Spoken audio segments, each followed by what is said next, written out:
Assalamualaikum warahmatullahi wabarakatuh. Welcome back to SKZ Education. Di video kali ini kembali saya ingin berbagi latihan soal terbaru untuk tes P3K tahun 2024. Materi kali ini yang akan dibawakan yaitu tentang sosial-kultural.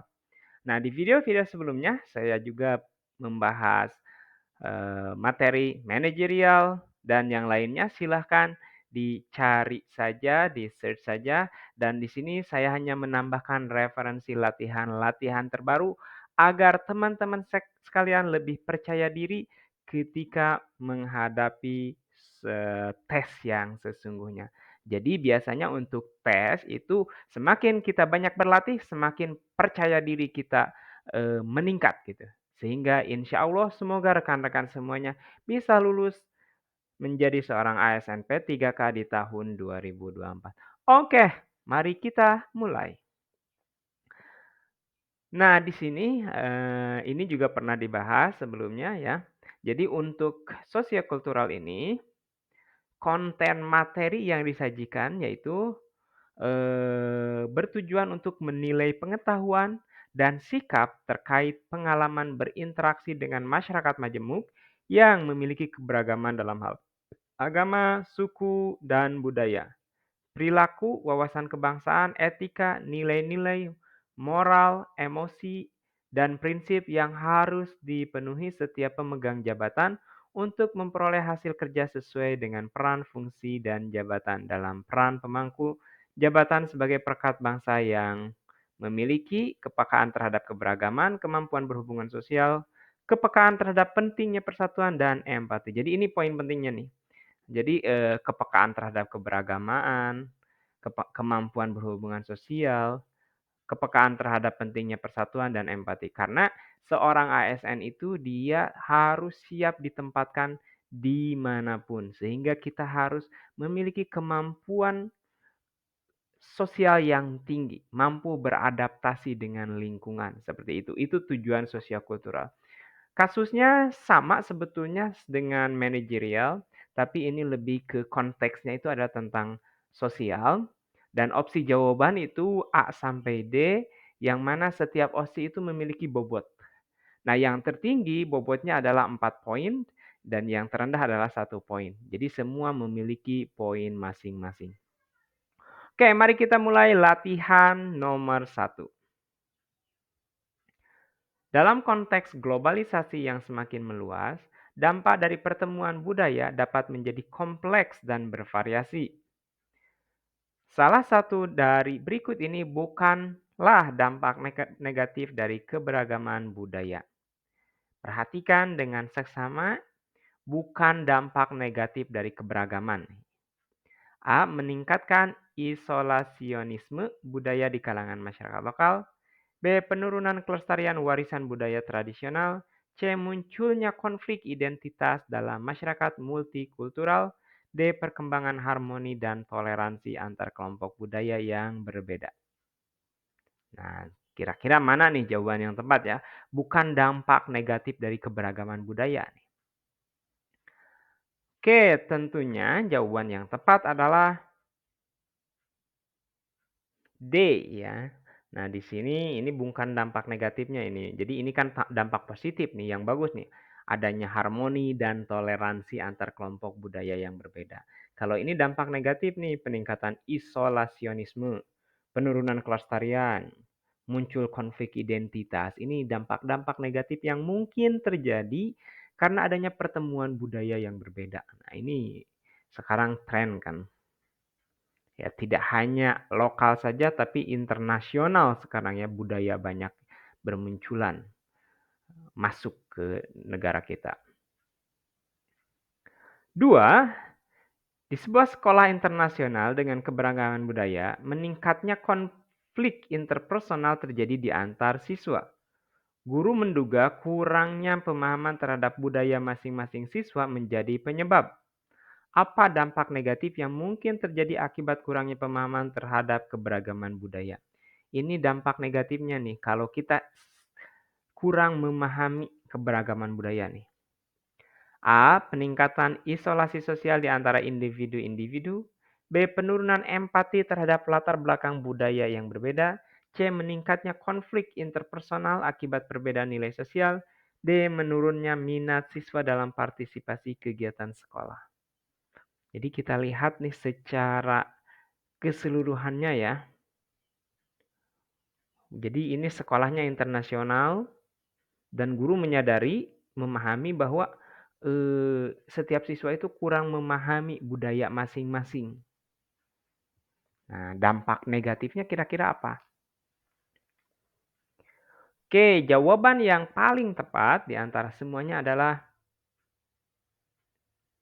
penurunan empati terhadap latar belakang budaya yang lain.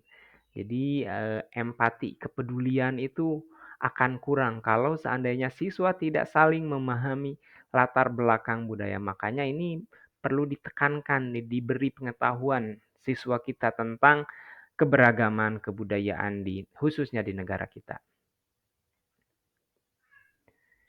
Nomor 3, sebagai pendatang baru di sebuah kota yang kaya akan keberagaman budaya, Anda merasa sulit untuk beradaptasi dengan norma dan nilai-nilai yang berbeda dari budaya setempat. Apa yang sebaiknya Anda lakukan untuk mengatasi kesulitan beradaptasi dengan budaya baru? Nah, ini setiap ASN akan menghadapi situasi ini nih kalau kita ditempatkan di tempat baru. Dan biasanya lumrahnya seperti itu ASN itu ya. A. Meningkatkan pengetahuan tentang budaya setempat melalui riset dan observasi ya. B. Menciptakan hubungan dengan penduduk lokal untuk memahami lebih baik budaya mereka. Ini bagus semua nih A dan B. C. Mengabaikan perbedaan budaya dan tetap mempertahankan identitas dan nilai-nilai pribadi Anda. Nah ini kalau mengabaikan itu hal yang negatif. Kita tidak boleh abai nih. Kita harus peka ya terhadap perbedaan budaya. D. Menghindari interaksi sosial dengan masyarakat setempat untuk menghindari konflik budaya. Ini juga kurang tepat nih. Kita tetap harus bersosialisasi dengan masyarakat setempat nih. Jangan menghindar. Ini C dan D saya kira kita langsung eliminasi aja. Tinggal A dan B nih. Mana langkah yang paling tepat, yang cepat bisa kita lakukan? Nah, langkah yang tepat, yang pertama yang mungkin bisa kita lakukan adalah kita adakan dulu research nih. Jadi kita cari dulu pengetahuan-pengetahuan tentang budaya di tempat tersebut. Ini bahkan bisa kenapa tidak B? Ini itu bisa kita lakukan sebelum kita ditugaskan di tempat itu. Misalkan kita akan ditempatkan katakanlah di sebuah kota di daerah Papua. Kita lihat kebudayaannya seperti apa. Kita observasi dan umumnya kita harus memperlakukan seperti apa. Itu logisnya seperti itu. Jadi kalau B itu lebih ke langkah kedua, ketika kita sudah mulai masuk, baru kita lakukan hubungan dengan penduduk lokal dengan bekal pengetahuan ini nih. Oh ternyata orang-orang lokal itu misalkan budayanya seperti ini dan kita itu langkah tepatnya harus seperti ini misalkan. Nah ini adalah bekal dari pengetahuan ini. Maka A lah yang pertama yang harus kita lakukan. Di sebuah daerah dengan konflik antar suku yang tegang, Anda sebagai penduduk baru di salah satu suku yang terlibat berusaha keras untuk mempromosikan perdamaian dan persatuan di antara penduduk setempat yang terbagi.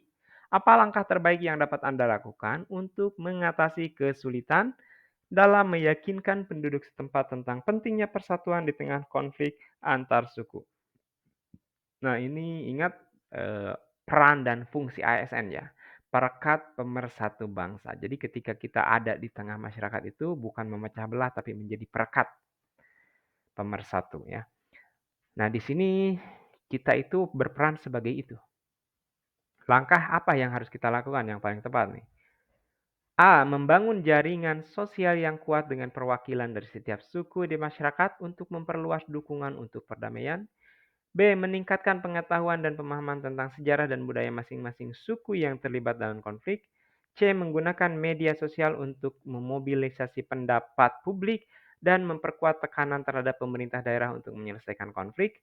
D. Mengambil sikap netral dan tidak terlibat dalam konflik suku dan menghindari eskalasi yang lebih besar. Nah ini kalau D ini, kalau kita berperan sebagai ASN ini kurang tepat ya. Jadi kita harus tetap bisa mempersatukan menjadi perekat, apapun langkahnya. Nah, tinggal yang tersisa adalah A, B, dan C.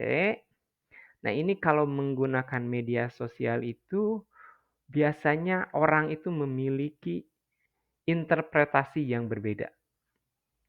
Ya, ini rasanya juga kurang tepat. Tinggal A dan B saja nih. Meningkatkan pengetahuan dan pemahaman tentang sejarah dan budaya masing-masing suku nih. Atau membangun jaringan sosial.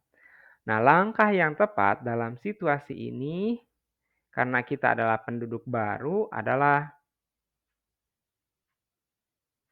A ya, membangun jaringan sosial yang kuat dengan perwakilan dari setiap suku. Nah, karena kalau B ini tidak bisa langsung menyelesaikan konflik. Jadi ini lebih ke pengetahuan. Tapi kalau kita ini penduduk baru, kita membangun jaringan. Kita berkenalan dengan misalkan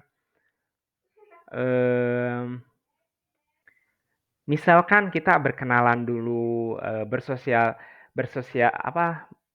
melakukan pendekatan dengan para pemuka-pemuka dari kedua, misalkan dua suku tersebut, tapi secara tentunya dengan yang baiklah, tidak frontal. Nah, barangkali ini bisa memperluas dukungan untuk perdamaian di kedua suku tersebut. Jadi, pendekatan-pendekatan yang lebih tepat dalam situasi ini. Nomor 5, di sebuah kantor, seorang karyawan baru, Maya, menyadari bahwa rekannya Ahmad tampak murung dan cemas selama beberapa hari terakhir. Dia mengetahui dari obrolan di kantor bahwa Ahmad baru saja kehilangan ibunya setelah sakit yang berkepanjangan.